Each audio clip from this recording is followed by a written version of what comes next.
कक्षा 11 के बायोलॉजी के बच्चों का ऑनलाइन क्लास में स्वागत है।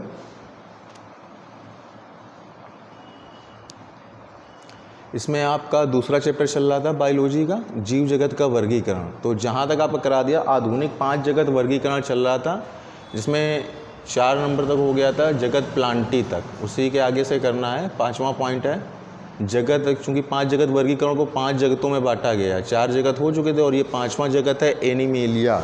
इससे पहले जो 4 जगत हुए थे वो आपके जगत प्रोकैरियोटी, जगत प्रोटोक्रिएस्टा, जगत फंजाई, जगत प्लांटी, और प्लांटी के बाद था ये 5वां जगत, जगत एनिमेलिया। तो अब हम इसके बारे में पढ़ेंगे। इसमें क्या है, इस जगत के अंतर्गत सभी बहुकोशिकी, जितने भी बहुकोशिकी जीव होते हैं, परपोषी जंतु होते हैं, उनको रखा गया है। इनमें पोषण अंतर्ग्रहण के द्वारा होता है। इनमें कोशिका भित्ति और हरित लवक का अभाव होता है। कहने का तात्पर्य ये है कि इसके अंतर्गत जितने भी जीव होंगे वो बहुकोशिक होंगे और परपोषी होंगे, मतलब अपना भोजन दूसरों से प्राप्त करेंगे। इनमें पोषण अंतर्ग्रहण की क्रिया होती है, उसके द्वारा होता है। कोशिका भित्ति और हरित लवक ये इनमें नहीं पाया जाएगा, क्योंकि अगर हरित लवक होगा तो अपना भोजन वगैरह स्वयं बनाएंगे।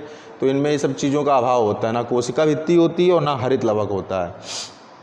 अब उसके बाद सेंट्रल हेडिंग डालेंगे जगत मोनेरा। तो जगत मोनेरा क्या है, जो 5 जगत वर्गीकरण जिन्होंने किया था वैज्ञानिक ने, R.H. विटेकर ने, इनके अनुसार जगत मोनेरा के अंतर्गत वे जीव आते हैं जो प्रोकैरियोट्स होते हैं। जगत मोनेरा के अंतर्गत वे जीव आएंगे जो प्रोकैरियोट्स होंगे, जैसे जीवाणु, तंतुमय जीवाणु, साइनोबैक्टीरिया, ये सब जगत मोनेरा के अंतर्गत आएंगे।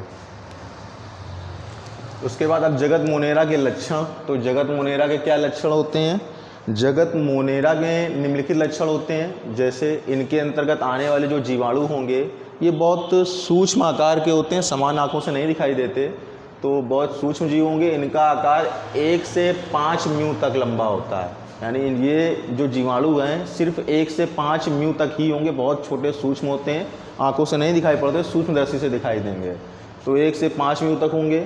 नंबर 2, इनमें झिल्ली युक्त कोशिकांग, जिन कोशिकाओं में झिल्ली होती है, लेयर होती है, वो नहीं पाए जाते, जैसे क्लोरोप्लास्ट, माइटोकॉन्ड्रिया, केंद्रक, अंतःप्रद्वय जालिका, लाइसोसोम, ये सब नहीं पाए जाते हैं।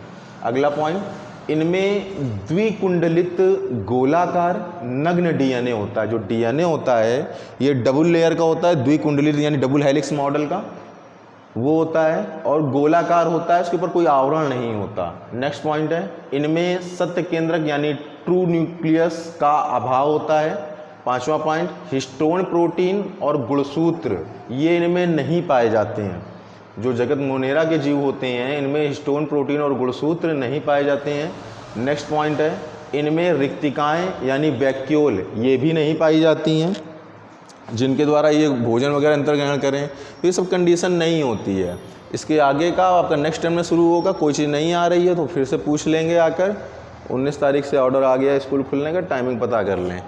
तो फिर से रिपीट कर दे रहे हैं, जहाँ तक हो गया तो उसके चैप्टर वही चल रहा है, जीव जगत का वर्गीकरण।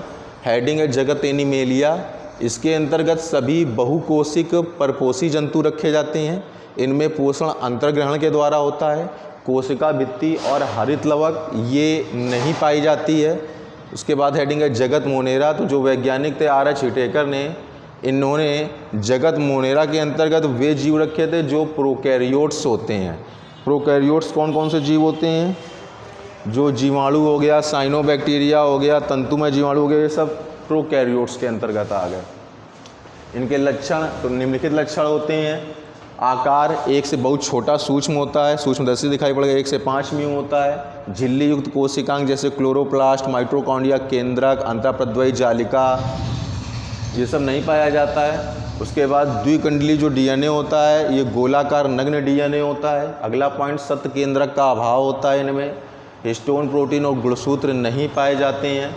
रिक्तिकाएँ नहीं पाई जाती हैं। इसके आगे का आपका कल स्टार्ट होगा नेक्स्ट टर्न पे। जिसको जो कुछ नहीं आ रहा है वो पूछ लेगा आकर। कॉलेज खुले, अपने मैनेजमेंट से संपर्क कर लें, टाइमिंग क्या होगी क्या नहीं होगी। Thank you.